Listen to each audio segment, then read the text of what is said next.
Hey YouTube, it's Dimitri, and today we're going to discuss data science master's degrees. So recently I've been discussing that financial engineering, i.e. more or less what I consider like the quantitative or quant designations. Yes, you can be a quant with different degrees. There's a lot of different academic components, professional components that all go into being a quant. If not, you can check my link below. It'll be on why you're not a quant. Maybe I'll throw a little tag up here as well. It's a whole video on it.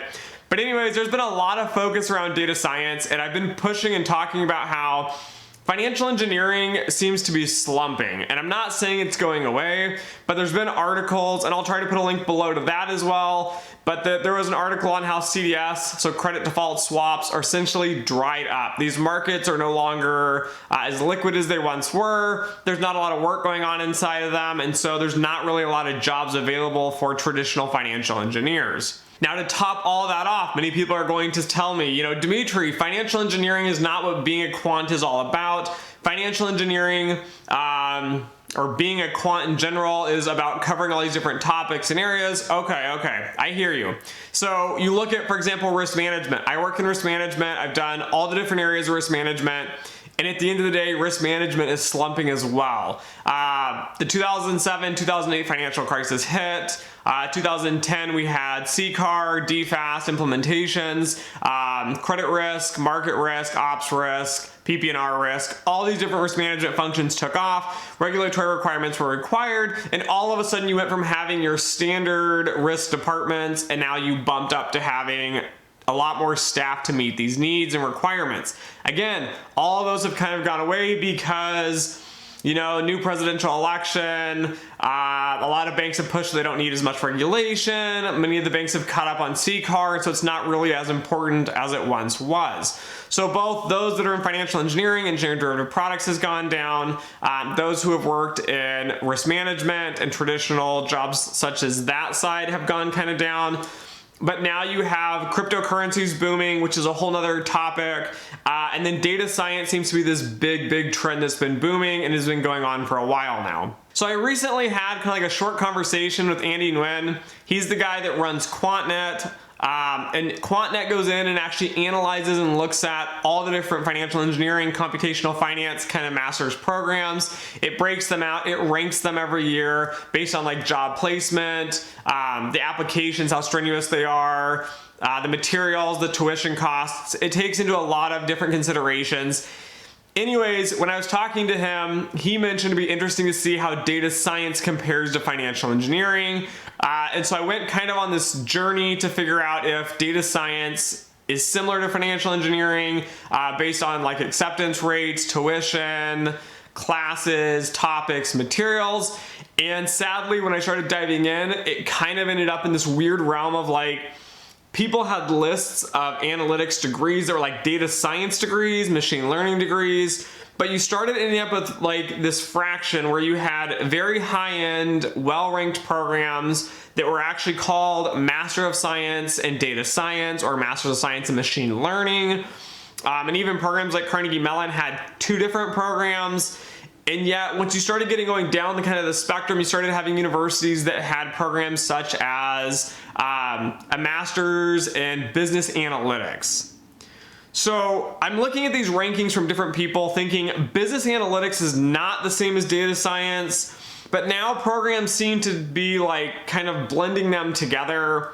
And I'm going to try to put another link below based on my research. I watched a video and it kind of divided these topics into essentially 3 different jobs and 3 different studies. It had data science, it had big data, and then it had data analytics. And it's a short video, but it basically breaks down what each one of them are. And it broke down the compensation, and I think this is the most important piece. Data scientists made the most, like 100 and something thousand, and then you had big data at like 80 something thousand, and then you had data analytics at like 50 something thousand, I think. You can look at the video and see for yourself.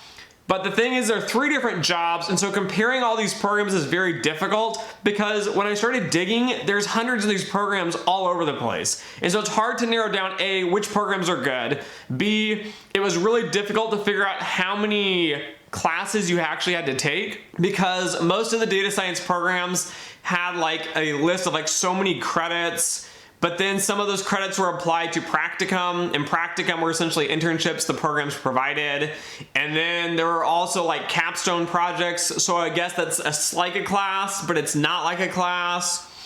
So I don't really know how to divide those out. And so as I started getting deeper and deeper into this, it just seems like a lot of the websites for these programs don't have a lot of information. And one of the big takeaways is that these programs are essentially like hodgepodge, smushed together, quickly programs to make money. And I say this in a sense that financial engineering did similar tactics to get students to get, tuition and money and profits. And I'm actually not a big fan of this. And so a lot of the best financial engineering programs have more of their own coursework. But for a lot of these programs, they had like 5 courses that were core courses that were specific for this degree. And then the electives were essentially, you can take, X amount of electives, and they can be taken from any of these different other programs and departments.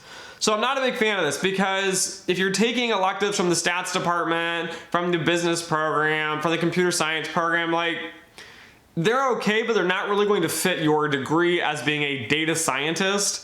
And when I start getting into data science here, it's hard kind of to define exactly data scientists from big data. But let's dive on into some of the data I have so far, and we'll make another video in the future, hopefully with even more data and more information on these programs, maybe in a year or so when more programs have more data. So the first thing I looked at was looking at the tuition. So the average tuition for one of these programs is about $55,373. That's about average, I would say, for other master's programs. The average time spent in these programs ranges typically from a year to 2 years. There was a program that was 9 months and one that was 10 months. I would avoid programs that are less than a year, and to be honest with you, good quality programs are typically 1.5 to 2 years long, because you learn a lot more information in that period. Something else that was very difficult to figure out is how long a lot of the programs were, because they would list how many credits you needed or how many classes there were. But some programs essentially listed out all the details I needed, but they had students taking 6 classes in a semester. If these programs are pushing you to take 6 classes in a semester, either A, the program is just nuts and it's pushing you really hard because these are master's level courses, or B, these are like MBA classes where they're not very difficult. They're not really master's level courses, and so you can easily handle 6 classes at a time. For those of you that don't know, any master's program, especially master's in science programs, have you take 4 classes a semester. If you're taking 5 a semester, you're kind of pushing it. But a lot of the programs will not allow you to take 6. So it's a red flag to me if you're taking 6 classes a semester, but this also made it difficult to narrow down how long and how much time each program would take. That being said, I did see one program that only offered part-time. So you had to be working and taking this part-time. You couldn't do the program as a full-time program. But that was just one weird scenario. I can't remember exactly which program it was, but I would avoid it like the plague, because these are more or less just like patch degrees. It's kind of helping a professional get a few more skills. It's not going to be a full, solid academic master's degree. So the second thing I really wanted to look at was, what is the actual material these programs are teaching? So are they really teaching quantitative skills driven towards data science and machine learning and statistics and mathematics? Or are they fluffy, fun kind of programs that kind of patch you through? And so what I did is I went into these 12 different programs that I looked at. I'll put a list in here as well, but I looked at these top programs in the country based on somebody else's research and their data. I went to another website and found even more programs, but I feel like this top 12 list is pretty good in general. But I broke down the core and elective courses for all these programs if the data was available. There was 125 core courses I found, 25 elective courses. Yes, there was more elective courses, but again, it was difficult to pull them because a lot of the electives for these programs are you just being able to pull classes from any one of these other departments. And so I don't want to be listing out, hundreds and hundreds of electives, especially when a lot of these elective courses you can take aren't really relevant to data science. But that's just the split. It's 125 core courses and 25 electives. We have a total sample size of 150 different courses. Some of these courses are the exact same because programs have the exact same course. I went further beyond this. I wanted to categorize each course into math, stats, computer science, and business. The reason is trying to figure out if these programs are actually driving towards statistics, because I always think it's really interesting that people think data science is its own field of study. It's not. It's not its own field of study. I don't care who you are. People are going to argue this with me over and over. It's just statistics, people. That's all it is. Machine learning, artificial intelligence, deep learning. It's just statistics applied to different scenarios and different methods now. It's like saying time series is its own field of study, which I don't believe it is. It's a part of statistics. Maybe it's a part of econometrics, but econometrics is really just a form of statistics and economics. All right, so out of all of the core courses, 19.3%, so 29 out of 150 of these courses were business courses. 26.67% were computer science, 6.67 were really math driven, and 47.33% was stats driven. As a basic analytics, I think this looks fairly okay. I like that the stats is the vast majority of these programs, because data science, again, is really just statistics, and you really need computer science. Computer science came in second, so I think that's also a good sign. These programs are doing a fairly good job at teaching data science as a field. And then came in third was business, and it was around 19%. I like that they have the business portion because it shows that you're applying these statistics and the math and computer science to a business setting. But programs that are heavily business focused, I would avoid, because they're not going to have all the analytics and the science behind all these models and methods. Anybody, trust me, anybody can go into a stats language and type in like proc random forest, or type in some procedure, put in random forest, neural networks, any type of method, throw data in and get something out. But being able to understand, was your method correct? The amount of clusters and layers selected, were those correct? All those little details really matter on if you did something correctly. And so I think it's more important that you have statistics and computer science as the backing.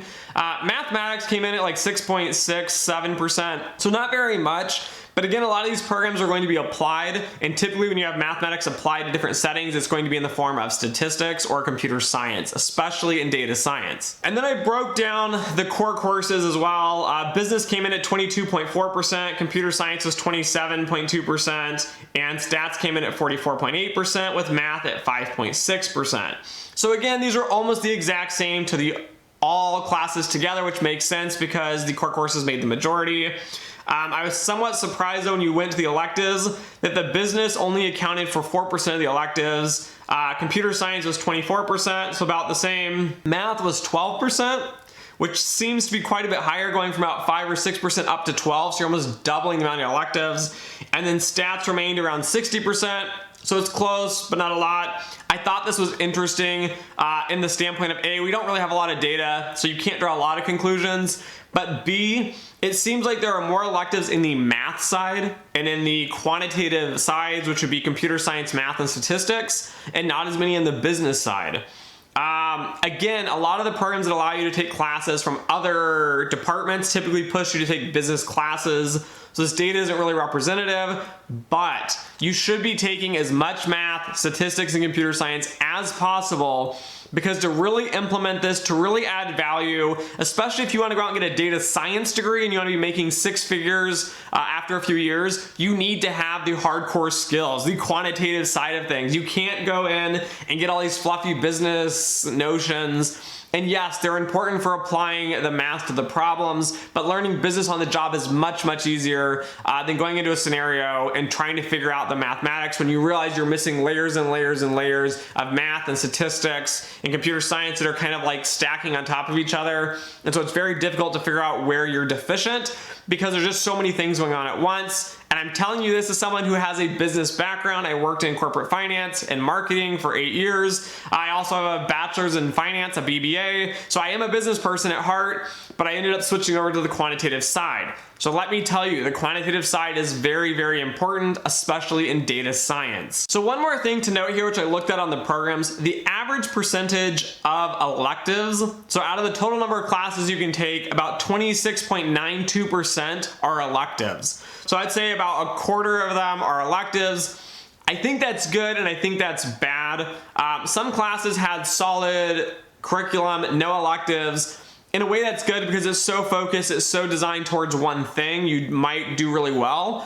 But also, if you have programs with too many electives, you would have students in very different areas, and then you might not be able to teach good quality courses that can apply data science, big data, different analytics techniques and statistics to very specific problems. So taking a class, for example, in like a health focused area for healthcare, it might add a lot of value if you want to work in that area, but that professor might not have a lot of experience teaching it towards a data science pitch. So I'm not sure how that works. 25% for electives, I think, is actually a good number.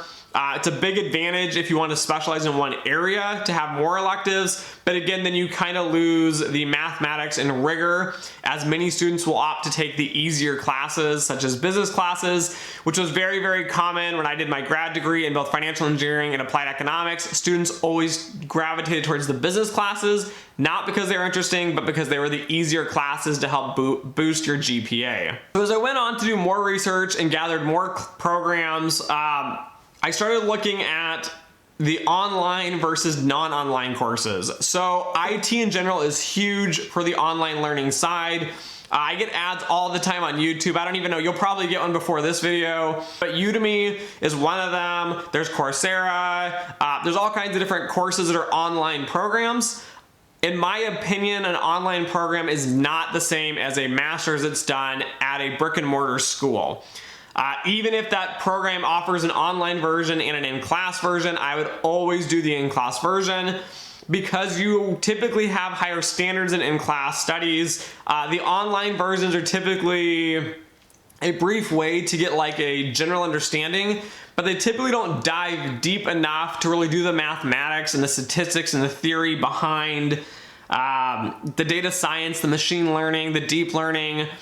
There's a lot more to it than just, learning to type in code like I mentioned before. And a lot of these online courses focus on the computer science side of it. And I put it in air quotes because it's not really computer science. It's just teaching you how to put things into code. But a lot of these programs miss fundamentals, like learning how object-oriented languages work. Learning like stack and memory management is crucial for a lot of different languages, and yet they don't teach these because the focus is on data science. These online courses I think would be great if you're already a professional, you're a practitioner, you have a solid master's background already, and you're looking just to supplement your work. These would be a good idea. I've considered taking Coursera courses to kind of help boost my machine learning processes and knowledge, but I ended up going a different route and bought a textbook. So I went online and found another website, and it found 21 different programs that listed for a master's in data science or data science focus. 7 of them were online classes only or offered the ability to take the program online. 14 of them were in-school brick and mortar classes, and I think were legitimate programs. And I'll put a list on here, or I'll try to find a link to this with all these different programs I'm looking at here. Again, this showed the time. This was a little more accurate and easier to read.